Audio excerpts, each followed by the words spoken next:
Magandang araw sa inyong lahat. Ako nga pala si Lani Viha ni AP Pito.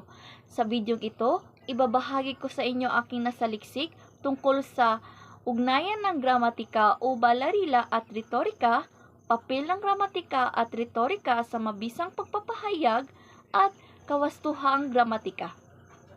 So ngayon, bago natin alamin kung ano ang ugnayan ng gramatika at retorika, alamin muna natin kung ano ang gramatika at retorika.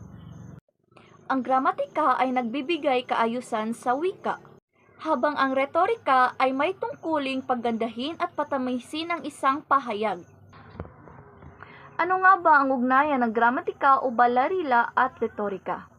Ang ugnayan ng gramatika o balarila at retorika ay malagang mabisang pagpahayag at komunikasyon. Ang gramatika ay ang pag-aaral ng mga tuntunin sa tamang paggamit ng wika, tulad ng tamang anyo sa mga salita, tamang pagkasunod-sunod sa mga salita sa pangungusap, at wastong paggamit ng bantas na may layuning kung magkumbinsi, manghikayat, at magbigay aliw sa tagapagtangkilik o mambabasa. At ngayon, alamin natin kung ano ang papel ng gramatika at retorika sa mabisang pagpapahayag. Ang gramatika at retorika ay parehong mahalaga sa mabisang pagpapahayag.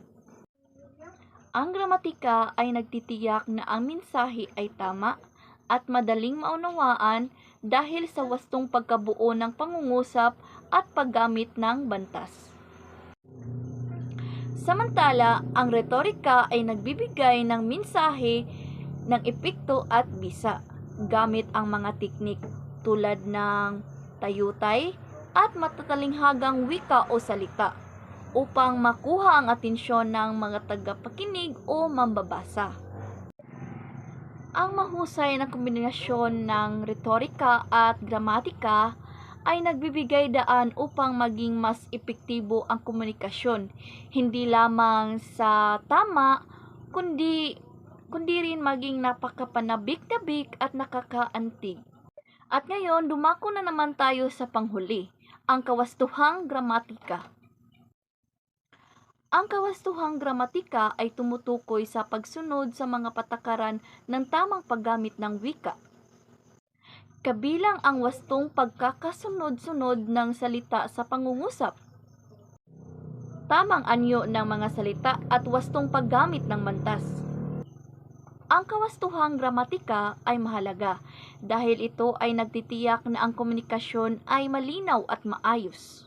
Sa pamamagitan ng pag-aalaga ng gramatika, ang mga mensahe ay maiintindihan ng maayos ng mga tagapagtangkilik o mambabasa.